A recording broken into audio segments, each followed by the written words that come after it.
Hi, എല്ലാവർക്കും spoken English ക്ലാസ്സിലേക്ക് സ്വാഗതം. നമ്മൾ ഇംഗ്ലീഷ് ഭാഷയിലെ ഏറ്റവും പ്രധാനപ്പെട്ട, ഏറ്റവും കൂടുതൽ ഉപയോഗിക്കുന്ന, ഏറെ പ്രത്യേകതകളുള്ള വെർബായ ബി എന്ന വെർബ് ക്രിയയുടെ ഉപയോഗങ്ങളാണ് കണ്ടുകൊണ്ടിരിക്കുന്നത്. ബി എന്നുള്ളത് ബേസ് ഫോം ആണെന്ന് നമ്മൾ കണ്ടു. രണ്ട് പ്രധാന ഉപയോഗങ്ങളാണ് ഇതിനുള്ളത്. മറ്റു ഉപയോഗങ്ങളൊക്കെ ഉണ്ട്, നമ്മൾ പിന്നീട് കാണും. ബി എന്ന് വെച്ചാൽ ആയിരിക്കുക, അവസ്ഥയെ കാണിക്കാൻ അല്ലെങ്കിൽ സാന്നിധ്യത്തെ കാണിക്കാൻ, ഉണ്ടായിരിക്കുക എന്നുള്ള അർത്ഥത്തിൽ ഉപയോഗിക്കും.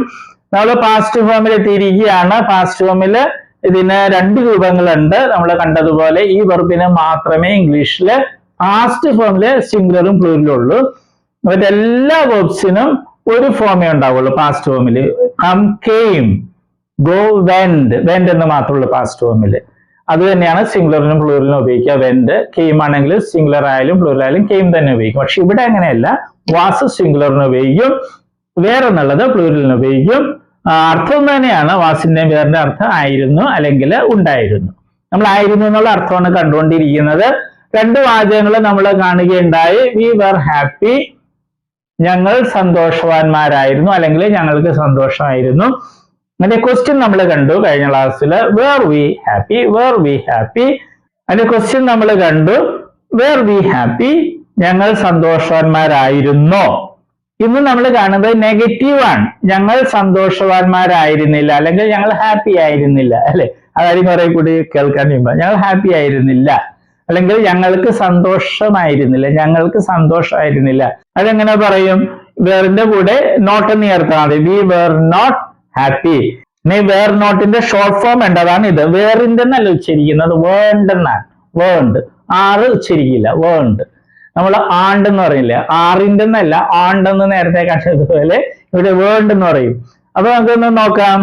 വി വേൺ ഹാപ്പി, വി വേൺ ഹാപ്പി, ഞങ്ങൾ സന്തോഷവാന്മാരായിരുന്നില്ല അല്ലെ ഞങ്ങൾ ഹാപ്പി ആയിരുന്നില്ല. അല്ലെങ്കിൽ വി വേർ നോട്ട് ഹാപ്പി, രണ്ടും പറയാം spoken English. We were not happy, we വേൺ ഹാപ്പി. ഓക്കെ. വി വേൺ സ്മാർട്ട്, ഞങ്ങൾ സ്മാർട്ട് ആയിരുന്നില്ല. വി വേൺ കൈൻഡ്, ഞങ്ങൾ ദയുള്ളവരായിരുന്നില്ല. വി വേൺ പങ്ക്ച്വൽ, ഞങ്ങൾ പങ്ക്ച്വൽ ആയിരുന്നില്ല. We were not punctual, we were not punctual, ഞങ്ങൾ പങ്ക്ച്വൽ ആയിരുന്നില്ല. രണ്ടും പറയാം. യു വെച്ചാണെങ്കിൽ യു നമ്മൾ കണ്ടു. യു എപ്പോഴും പ്ലൂറലായിട്ട് ഇംഗ്ലീഷിൽ ഉപയോഗിക്കുള്ളൂ. നീ ഒരാളാണെങ്കിലും യു എന്നാണ് ഇംഗ്ലീഷില്, പക്ഷെ അത് എപ്പോഴും പ്ലൂറലായിരിക്കും. ഒരിക്കലും യു സിംഗുലർ ആയിട്ട് ഉപയോഗിക്കില്ല. യു വേർ നോട്ട് ഹാപ്പി, നീ ഹാപ്പി ആയിരുന്നില്ല. ഓർ യു വേൺ ഹാപ്പി, നീ ഹാപ്പി ആയിരുന്നില്ല. യു വേൺ സ്മാർട്ട്, നീ സ്മാർട്ട് ആയിരുന്നില്ല. യു വേൺ കൈൻഡ്, നീ കൈൻഡ് ദയുള്ളവനായിരുന്നില്ല. യു വേൺ പങ്ക്ച്വൽ, നീ പങ്ക്ച്വൽ ആയിരുന്നില്ല. ദേ, അവർ അല്ലെങ്കിൽ ഇവർ, അല്ലെ? അതും പ്ലൂറലാണ് അല്ലെ? ദേ വേൺഡ് ഹാപ്പി, അവർ ഹാപ്പി ആയിരുന്നില്ല. Or they were not happy, അവർ ഹാപ്പി ആയിരുന്നില്ല. ദേ വെർ നോട്ട് സ്മാർട്ട്, അവർ സ്മാർട്ട് ആയിരുന്നില്ല. ദേ വേൺ സ്മാർട്ട്, അവർ സ്മാർട്ട് ആയിരുന്നില്ല. They വേൺ kind, our ദയുള്ളവരായിരുന്നില്ല. They വേൺ punctual, our punctual ആയിരുന്നില്ല. ഇനി മൈ ഫ്രണ്ട്സ്, പ്ലൂറലാണ് അല്ലെ? ഫ്രണ്ട്സ് എന്നുള്ളത് പ്ലൂറലാണ്. എന്റെ കൂട്ടുകാർ, ഫ്രണ്ട്സ് പ്ലൂറൽ. അതുകൊണ്ടാണ് വേർ വയ്ക്കുന്നത്. ഫ്രണ്ട് ആയിരുന്നെങ്കിൽ, ഫ്രണ്ട് ഒരാളാണെങ്കിൽ വാസ് വയ്ക്കണമായിരുന്നു, നമുക്കറിയാം. മൈ ഫ്രണ്ട്സ് വേൺഡ് ഹാപ്പി, എന്റെ ഫ്രണ്ട്സ്, എന്റെ കൂട്ടുകാരെ ഹാപ്പി ആയിരുന്നില്ല. മൈ ഫ്രണ്ട്സ് വേൺഡ് സ്മാർട്ട്, എന്റെ ഫ്രണ്ട്സ് സ്മാർട്ട് ആയിരുന്നു. Weren't. Okay. My friends weren't or were not. My friends weren't kind, my friends weren't kind അല്ലെങ്കിൽ my friends were not kind, എന്റെ കൂട്ടുകാരെ ദയുള്ളവരായിരുന്നില്ല. മൈ ഫ്രണ്ട്സ് വേൺ punctual or my friends were not punctual, എന്റെ കൂട്ടുകാര് punctual ആയിരുന്നില്ല. ഇനി പറഞ്ഞ ഈ വാക്കുകളൊക്കെ ഉപയോഗിക്കാം. വി വെർ നോട്ട് റിച്ച്, ഞങ്ങൾ ധനികരായിരുന്നില്ല, സമ്പന്നരായിരുന്നില്ല. വി വെർ നോട്ട് പുവർ, ഞങ്ങൾ ദരിദ്രരായിരുന്നില്ല. അതുപോലെ വാക്കുകളൊക്കെ ഉപയോഗിക്കാൻ പറ്റും പ്രാക്ടീസിന് വേണ്ടി.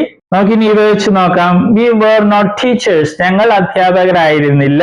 വി വേർ നോട്ട് സ്റ്റുഡൻസ്, ഞങ്ങൾ വിദ്യാർത്ഥികളായിരുന്നില്ല. വി വേർ നോട്ട് നൈബേഴ്സ്, ഞങ്ങൾ അയൽവാസികളായിരുന്നില്ല. വി വേർ നോട്ട് ഫ്രണ്ട്സ്, ഞങ്ങൾ കൂട്ടുകാരായിരുന്നില്ല. ഓർ വി വേൺ ഫ്രണ്ട്സ്, അതും പറയായേ, ഞങ്ങൾ കൂട്ടുകാരായിരുന്നില്ല. യു വേർ നോട്ട് ടീച്ചേഴ്സ്, നിങ്ങൾ അധ്യാപകരായിരുന്നില്ല. യു വേൺ ടീച്ചേഴ്സ് അല്ലെങ്കിൽ യു വേർ നോട്ട് ടീച്ചേഴ്സ്, നിങ്ങൾ അധ്യാപകരായിരുന്നില്ല. യു വേർ നോട്ട് സ്റ്റുഡൻസ്, നിങ്ങൾ വിദ്യാർത്ഥികളായിരുന്നില്ല. യു വേർ നോട്ട് നൈബേഴ്സ്, നിങ്ങൾ അയൽവാസികളായിരുന്നില്ല. യു വേർ നോട്ട് ഫ്രണ്ട്സ്, നിങ്ങൾ ഫ്രണ്ട്സ് കൂട്ടുകാരായിരുന്നില്ല. ഇതേ അവർ അല്ലെങ്കിൽ ഇവർ. ദേ വെർ നോട്ട് ടീച്ചേഴ്സ്, അവർ അധ്യാപകരായിരുന്നില്ല. ദേ വെർ നോട്ട് സ്റ്റുഡൻസ്, അവർ വിദ്യാർത്ഥികളായിരുന്നില്ല. ദേ വെർ നോട്ട് നൈബേഴ്സ്, അവർ അയൽവാസികളായിരുന്നില്ല. ദേ വെർ നോട്ട് ഫ്രണ്ട്സ്, അവർ ഫ്രണ്ട്സ് ആയിരുന്നില്ല. ഈ മൈ ഫ്രണ്ട്സ് പ്ലൂറൽ അല്ലേ. My friends were not teachers, എന്റെ കൂട്ടുകാര് അധ്യാപകരായിരുന്നില്ല. My friends were not students, എന്റെ കൂട്ടുകാര് വിദ്യാർത്ഥികളായിരുന്നില്ല. എന്റെ കൂട്ടുകാര് ഈ സ്കൂളിലെ വിദ്യാർത്ഥികളായിരുന്നില്ല. My friends were not students of this school, അങ്ങനെ പറയാം. Okay. My friends were not neighbours, എന്റെ കൂട്ടുകാര് അയൽവാസികളായിരുന്നില്ല. അല്ലെങ്കിൽ നമുക്ക് വേറെ പറയാട്ടോ, അയൽവാസികളല്ലായിരുന്നു, അങ്ങനെയും പറയാലോ. My friends were not friends, അതൊരു സുഖമുള്ള വാചകമല്ല. അപ്പൊ വാചകം ഉണ്ടാക്കുമ്പോൾ നോക്കണേ, ഒരു രസമില്ലാത്ത വാചകങ്ങളാണെങ്കിൽ അത് വിട്ടേക്ക്. ഓക്കെ. അപ്പൊ നമ്മൾ ഇന്ന് കണ്ടത് മൂന്നാമത്തെ വാചകമാണ്, നെഗറ്റീവ് അല്ലേ. ഞങ്ങൾ സന്തോഷവാന്മാരായിരുന്നില്ല, അല്ലെങ്കിൽ ഞങ്ങൾ വിദ്യാർത്ഥികളല്ലായിരുന്നു, വിദ്യാർത്ഥികളായിരുന്നില്ല. അപ്പൊ അങ്ങനെയൊക്കെ പറയുന്നത് ഏത് രീതിയിലാണ്, അതാണ് നമ്മൾ കണ്ടുകൊണ്ടിരിക്കുന്നത്. ഇപ്പൊ മൂന്ന് വാചകങ്ങൾ. വി വെർ ഹാപ്പി, ഞങ്ങൾ സന്തോഷവാന്മാരായിരുന്നു. അതിന്റെ ക്വസ്റ്റ്യൻ വെർ വി ഹാപ്പി, ഞങ്ങൾ സന്തോഷവാന്മാരായിരുന്നു അല്ലെങ്കിൽ ഞങ്ങൾക്ക് സന്തോഷമായിരുന്നു. We weren't happy, we weren't or we were not happy, ഞങ്ങൾ സന്തോഷവാന്മാരായിരുന്നില്ല അല്ലെങ്കിൽ ഞങ്ങൾക്ക് സന്തോഷമല്ലായിരുന്നു, അങ്ങനെയും പറയാം. അല്ലെങ്കിൽ ഞങ്ങൾക്ക് സന്തോഷമായിരുന്നില്ല, പല രീതിയിൽ മലയാളത്തിൽ പറയാം അല്ലെ. അപ്പൊ അത് നിങ്ങൾ പഠിക്കണം. എപ്പോഴും പറയുന്ന പോലെ പ്രാക്ടീസ് ചെയ്യണം. താല്പര്യമുള്ള ഒരാളെ കൂടി കണ്ടെത്തിയിട്ട് ഒരാൾ മലയാളം, മറ്റേയാൾ അതിന്റെ ഇംഗ്ലീഷ്, അങ്ങനെ 10 പ്രാവശ്യമെങ്കിലും ആവർത്തിക്കുക. അങ്ങനെ വാക്കുകളൊക്കെ വെച്ച് അർത്ഥമുള്ള വാചകങ്ങൾ ഉണ്ടാക്കാൻ പ്രത്യേകം ശ്രദ്ധിക്കണം. പിന്നെ ഉള്ളത് നമ്മുടെ വെബ്സൈറ്റിന്റെ ലിസ്റ്റ് വരുന്നുണ്ട്, കുറച്ച് വാക്കുകളെങ്കിലും എല്ലാ ദിവസവും പഠിക്കുക. Okay, all the best. നമ്മൾ വെർബുകളാണ് കാണുന്നത്. വെർബ്സ് എന്ന് പറയുന്നത് ക്രിയകള് അല്ലെ, വരിക, പോവുക എന്നൊക്കെ പറയുന്നതാണ് വെർബ് അല്ലെ ക്രിയകള്. അപ്പൊ വെർബിന് അല്ലെ ക്രിയക്ക് ധാരാളം രൂപങ്ങളുണ്ട്. ഉദാഹരണമായിട്ട് മലയാളത്തില് എഴുതുക എന്ന ക്രിയ അല്ലെങ്കിൽ വെർബ് എടുക്കുക, അങ്ങനെ ഒത്തിരി രൂപങ്ങൾ. എഴുതുക, എഴുതും, എഴുതുകയാണ്, എഴുതിയിട്ടുണ്ടായിരുന്നു, എഴുതുവാൻ, എഴുതുമായിരുന്നു, എഴുതണമായിരുന്നു, അങ്ങനെയൊക്കെ ധാരാളം രൂപങ്ങൾ മലയാളത്തിലുണ്ട്. അതുപോലെ ഇംഗ്ലീഷിലുണ്ട് ധാരാളം ഫോംസ്, രൂപങ്ങളുണ്ട്. അതിൽ 4 എണ്ണമാണ് ഇംഗ്ലീഷിലെ ഏറ്റവും പ്രധാനപ്പെട്ട രൂപങ്ങൾ. അതേതൊക്കെയാണ്? ഫോം എന്ന് വെച്ചാൽ രൂപം. Base form, present form, past form, past participle form. ഈ 4 രൂപങ്ങളാണ് ഏറ്റവും പ്രധാനപ്പെട്ടത്. കാരണം ഇംഗ്ലീഷില് എല്ലാ ടെൻസ് എന്ന് പറയുന്നത് അത് മറ്റൊക്കെ ഉണ്ടാക്കുന്നത് ഈ 4 എണ്ണത്തില് ഏതെങ്കിലുമൊക്കെ ഉപയോഗിച്ചാണ് ടെൻസും മറ്റും ഉണ്ടാക്കുന്നത്. അപ്പൊ ഈ 4 എണ്ണം അറിഞ്ഞിരിക്കണം, എങ്കിലേ ഇംഗ്ലീഷ് സംസാരിക്കാനും എഴുതാനൊക്കെ സാധിക്കുകയുള്ളൂ. അപ്പൊ നമ്മൾ ഉദാഹരണമായിട്ട് ബേസ് ഫോം അല്ലെ, ഉദാഹരണമായിട്ട് റൈറ്റ് എന്ന വെർബ് എടുക്കുന്നു. അതിന്റെ അർത്ഥം എന്താണ്? എഴുതുക. പ്രസന്റ് ഫോമില് റൈറ്റ് ഉണ്ട്, റൈറ്റ്സും ഉണ്ട്. ഇത് പ്ലൂറലാണ്, ഇത് സിംഗുലർ ആണ്. ഇതിന്റെ അർത്ഥം എന്താണ്? എഴുതാറുണ്ട് അല്ലെങ്കിൽ എഴുതുന്നു. ഇത് രണ്ടുപേരും അർത്ഥം മലയാളത്തില്. പല കുട്ടികളും പ്രസന്റ് ഫോമില് ചോദിക്കുമ്പോൾ അവര് എഴുതുക എന്ന് പറയും. അത് തെറ്റാണ്. ഈ പ്രസന്റ് ഫോമില് റൈറ്റിന്റെ അർത്ഥം എഴുതാറുണ്ട് എന്നുള്ളതാണ്. എഴുതുക എന്നുള്ളത് ബേസ് ഫോമാ.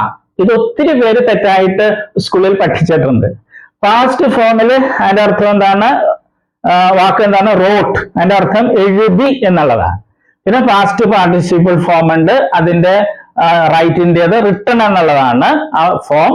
അതിന് പല അർത്ഥങ്ങളുണ്ട്, മാറി മാറി വരും.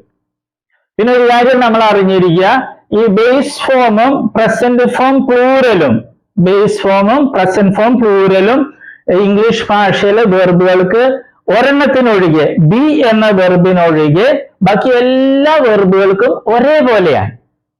സ്പെല്ലിങ്ങും ഉച്ചാരണമൊക്കെ ഒരേപോലെ തന്നെയാണ്. ഏത്? ബേസ് ഫോമും പ്രസന്റ് ഫോം പ്ലൂറലും. അർത്ഥം വ്യത്യാസമുണ്ട്. ബേസ് ഫോമില് എഴുതുക എന്നുള്ളതാണ് റൈറ്റ് എന്ന് പറയുമ്പോൾ, പ്രസന്റ് ഫോമില് റൈറ്റ് എന്ന് പറയുമ്പോൾ എഴുതാറുണ്ട് എന്നുള്ളതാണ്. ഇംഗ്ലീഷ് ഭാഷയില് 1,70,70,000-ലധികം വെർബുകൾ, ക്രിയകളുണ്ട്. അപ്പൊ അതില് ഈ വെർബ് ഒഴിച്ച്, ബി എന്നൊരു വെർബ് ഉണ്ട് ഇംഗ്ലീഷില്, അത് ഒഴിച്ച് ബാക്കി എല്ലാ വെർബുകളുടെയും ബേസ് ഫോമും പ്രസന്റ് ഫോം പ്ലൂറലും ഒരേപോലെ, ഒരേ സ്പെല്ലിംഗ്, ഒരേ ഉച്ചാരണം. ഓക്കെ, അതുകൊണ്ട് നമ്മൾ ഇത് പ്രത്യേകിച്ച് പഠിക്കില്ല. നമ്മൾ ഇത് 3 പഠിക്കുന്നത്. അത് നമ്മൾ സ്കൂളിൽ പഠിച്ചിട്ടുണ്ട് അല്ലെ. Come, came, come, go, went, gone, അത് തന്നെ സാധനം. പിന്നെ നേരത്തെ ഒരു കാര്യവും കൂടി, ഇംഗ്ലീഷിൽ നേരത്തെ പറഞ്ഞു 1,70,70,000 വെർബ്സ് ഉണ്ട്. അതിൽ ഭൂരിഭാഗം വെർബുകളുടെയും ഈ പാസ്റ്റ് ഫോമും പാസ്റ്റ് പാർട്ടിസിപ്പിൾ ഫോമും ഉണ്ടാക്കുന്നത് ഈ പ്രസന്റ് ഫോമിന്റെ കൂടെ ഡി അല്ലെങ്കിൽ ഇ ഡി എന്ന് കൂട്ടിച്ചേർത്താണ്. ഒരിക്കൽ കൂടി പറയട്ടെ, ഇംഗ്ലീഷ് ഭാഷയിലെ ഒട്ടുമിക്ക വെർബുകളുടെയും പാസ്റ്റ് ഫോമും പാസ്റ്റ് പാർട്ടിസിപ്പിൾ ഫോമും ഉണ്ടാക്കുന്നത് ഡി അല്ലെങ്കിൽ ഇ ഡി എന്ന് പ്രസന്റ് ഫോമിന്റെ ഈ പ്ലൂറലിനോടുകൂടെ കൂട്ടിച്ചേർത്താണ്. അല്ലാതെ കുറെ വെർബ്സ് ഉണ്ട്. അപ്പൊ പക്ഷെ അതാണ് നമുക്ക് ഒത്തിരി ഉപയോഗിക്കുന്നത്. അതിലൊരു ഒരെണ്ണമാണ് ഇത്, റൈറ്റ്, റോട്ട്, റിട്ടൺ. ഇത് മൂന്ന് രീതിയാണ്. റൈറ്റ്, ഇത് വേറെ രീതി, റോട്ട്, ഇത് റിട്ടൺ. ഓക്കെ, അപ്പൊ നമ്മളിത് മൂന്നും പഠിക്കുള്ളൂ. നേരത്തെ പറഞ്ഞതുപോലെ ഇത് പ്രത്യേകിച്ച് പഠിക്കേണ്ട കാര്യമില്ല, ബേസ് അർത്ഥം അറിഞ്ഞിരുന്നാൽ മതി. ഓക്കെ, ഇപ്പൊ കമ്മിന്റെ അർത്ഥം എന്ന് പറഞ്ഞാൽ വരിക. ബേസ് ഫോമിൽ കം എന്ന് പറഞ്ഞാൽ വരിക എന്നായിരിക്കും. പ്രസന്റ് ഫോമിൽ വരാറുണ്ട് എന്നായിരിക്കും അർത്ഥം. ഉച്ചാരണവും സ്പെല്ലിങ്ങും ഒന്ന് തന്നെ ആയിരിക്കും. അപ്പൊ നമ്മളിത് മൂന്ന് സ്കൂളിൽ നമ്മൾ പഠിച്ചിട്ടുണ്ട്. അത് ശരിയായിട്ടൊന്ന് മനസ്സിലാക്കണമെന്നേ ഉള്ളൂ. നമ്മളൊരു 16 ലിസ്റ്റ് വെർബുകൾ ഉണ്ടാക്കിയിട്ടുണ്ട്. ഏറ്റവും കൂടുതൽ ഉപയോഗിക്കുന്ന വെർബ്സ് ആണ്. ഇടിയും ചേർത്തതും ഉണ്ട്, പിന്നെ ഈ പ്രത്യേകതയുള്ള വെർബ്സും ഉണ്ട്. അത് നമ്മൾ പഠിക്കണം. വെർബുകളുടെ ലിസ്റ്റില് 10ാമത്തെ ലിസ്റ്റാണ് നമ്മൾ ഇന്ന് കാണുന്നത്. വെർബുകളിലെ ഏറ്റവും പ്രധാനപ്പെട്ട 4 ഫോംസ് ആണ് ഇംഗ്ലീഷില്: base form, present form, past form, past participle form. പക്ഷെ നമ്മൾ പഠിക്കുമ്പോൾ 3 പഠിക്കുകയുള്ളൂ: പ്രസന്റ് ഫോമും പാസ്റ്റ് ഫോമും പാസ്റ്റ് പാർട്ടിസിപ്പിൾ ഫോമും. കാരണം ബേസ് ഫോമും പ്രസന്റ് ഫോം പ്ലൂരലും ഒരേപോലെയാണ് ഇരിക്കുന്നത്. സ്പെല്ലിങ്ങും ഉച്ചാരണവും അർത്ഥം വ്യത്യാസമുണ്ട്. പിന്നെ മറ്റൊന്ന്, പ്രസന്റ് ഫോമില് പ്ലൂറലും ഉണ്ട്, സിംഗുലറും ഉണ്ട്. അപ്പൊ ആദ്യം എഴുതിയിട്ടുള്ളത് പ്ലൂറലാണ്, സിംഗുലർ ആണ് രണ്ടാമത്. സാറിന് എസ് ഉണ്ടാവും, അല്ലെങ്കിൽ IES എന്നൊക്കെ ഉണ്ടാവും. ഓക്കെ, നമുക്ക് തുടങ്ങാം. Present form, past form, past participle form. Run, ran, run. Come, came, come. Become, became, become. Overcome, overcame, overcome. ഇതിന്റെ പ്രത്യേകത എന്താണ്? ഇവയുടെ പാസ്റ്റ് ഫോമും പാസ്റ്റ് പാർട്ടിസിപ്പിൾ ഫോമും ഡി എന്നോ ഇ ഡി എന്നോ കൂട്ടിച്ചേർത്തല്ല ഉണ്ടാക്കിയിട്ടുള്ളത്. വ്യത്യാസമുണ്ട്, അത് പ്രത്യേകം ശ്രദ്ധിക്കുക.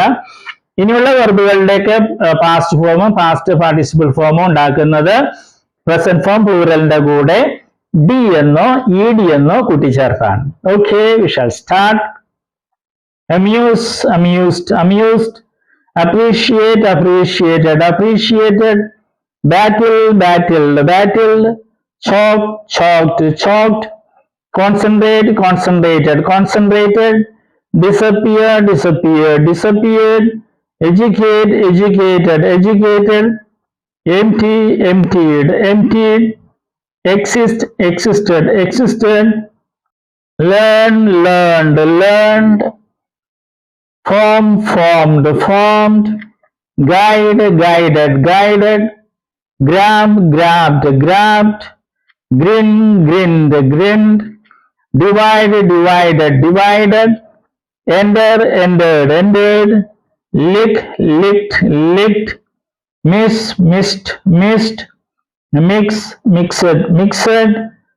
Peel, peeled, peeled. Listen, listened, listened. Name, named, named. Separate, separated, separated. Serve, served, served. Water, watered, watered. ഈ വെർബുകളെല്ലാം ഇംഗ്ലീഷിൽ ഏറ്റവും കൂടുതൽ ഉപയോഗിക്കുന്ന വെർബുകളുടെ ലിസ്റ്റിൽപ്പെട്ടതാണ്. ഇവ പ്രത്യേകിച്ച് പഠിക്കണം, ഉച്ചാരണം പഠിക്കണം, സ്പെല്ലിംഗ് ഒക്കെ പഠിക്കുന്നത് എഴുതാൻ സഹായിക്കും. അർത്ഥവും ശരിക്കും പഠിക്കണം. പിന്നെ ചില വെർബുകൾക്ക് പ്രത്യേകതകളൊക്കെ ശ്രദ്ധിക്കണം. സിംഗുലർ ആകുമ്പോൾ ചിലപ്പോ IES എന്നൊക്കെ കൂടി ചേർത്തിട്ടുണ്ടാവും, അത് പ്രത്യേകം ശ്രദ്ധിക്കുക. അല്ലെ പാസ്റ്റും പാസ്റ്റ് പാർട്ടിസിപ്പിളിലൊക്കെ ചിലപ്പോ അക്ഷരങ്ങൾ ഇരട്ടിച്ചിട്ടുണ്ടാവും, അതും പ്രത്യേകം ശ്രദ്ധിക്കുക. എഴുതുമ്പോൾ കറക്റ്റ് ആയിട്ട് എഴുതാൻ സഹായിക്കും. Okay, all the best.